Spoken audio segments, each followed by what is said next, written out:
Okay, this is how I connect my phone to the bike. Number one, this is the phone unlocked. That's the phone locked. That's the phone unlocked. I plug it into the bike. You can actually plug it into the bike before or after you started it. I tend to do it before. Hold on a second.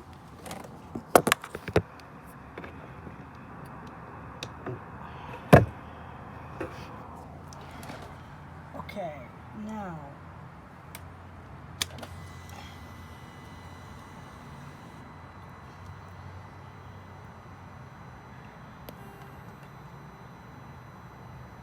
as you can see down, it's loading. It's giving you Bluetooth features.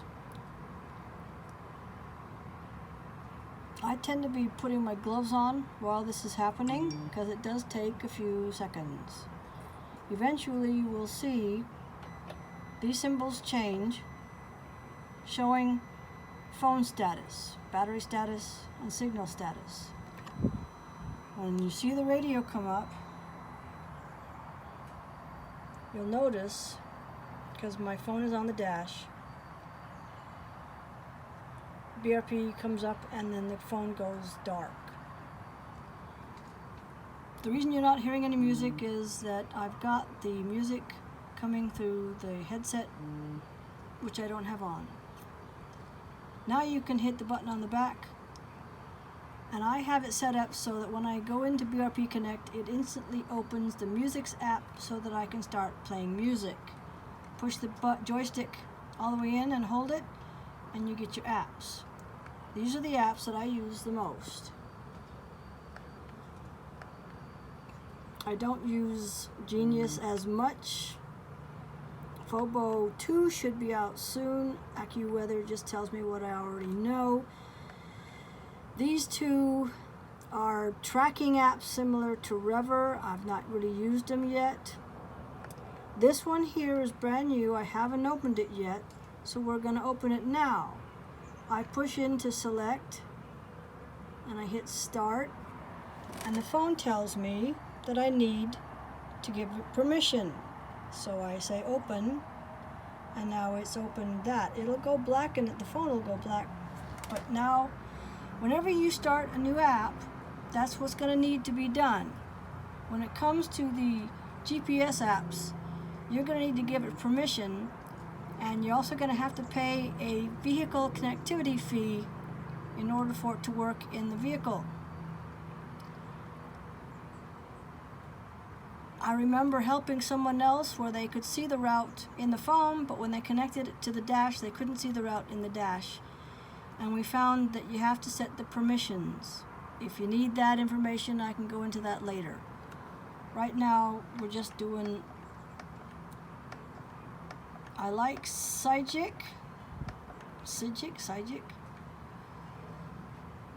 It really tells you and shows you, and it's easier to see. Go to menu. Most of the time I already have a route selected, but if not, I can go here, click the joystick down, navigate to address, points of interest. You can already have a route selected. You can already have a route that's favorite. You can go, I don't know, just pick that one, I guess, while I'm typing. You can actually type. Now what I did just there was I moved the joystick to the left and held it there, and it backed out of that step. So now I can go down and choose, and I hit drive to and then start. When you go to menu, push in, use the joystick to select route. Push the joystick down a couple times, you can cancel the route. What I don't find is when you're moving and you want to start your music, you actually have to stop. it won't let you go through all this. It will literally say you need to stop first. But when you're in the GPS app, you can go through and type in something while you're going down the road at 50 miles an hour. For some reason, they allow that to happen. Now we're going to go out, push the joystick in. You're now into your settings. This is where you go normally to reset your trip and total gas mileage. When you're in one of these two tabs, A and B, you can clear it.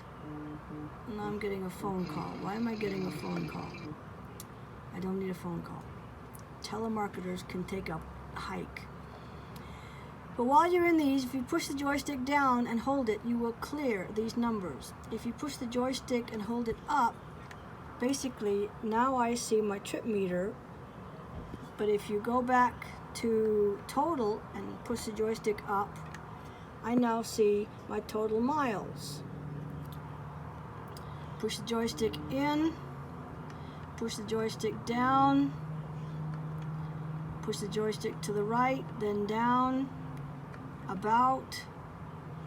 You can see the version 20.8. The first one was not that great. The second and third ones were a bit better. This one is actually working quite well. I don't really expect to see any updates other than new apps on the phone. Now I move the joystick to the left. You can get your fault codes. I don't have any. You can choose what language you want. You can adjust the displays. Sometimes people have found their display like this. You're not going to be able to see the GPS maps very well, so I just leave it right where it is. Bluetooth, this is where you pair your phone and your helmets. You put the helmet and phone in pairing mode. The headset have to be put in pairing mode as if you're pairing to a phone, because you are, in a way, you're just going through the bike. You don't really want to pair the headset to the phone. If you do, you want to remove it. It won't work being paired to the headset as well as to the bike and then the headset. You can adjust the clock. If you go in here, you can go to configuration.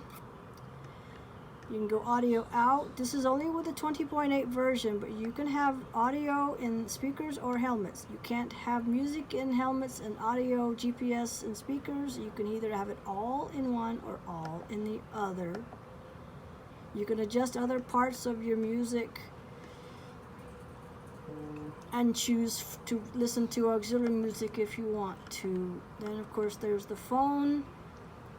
Connect the headset. I haven't got the headset on, and then this just pushes you back the same as the switch does. If you need any more help, let me know.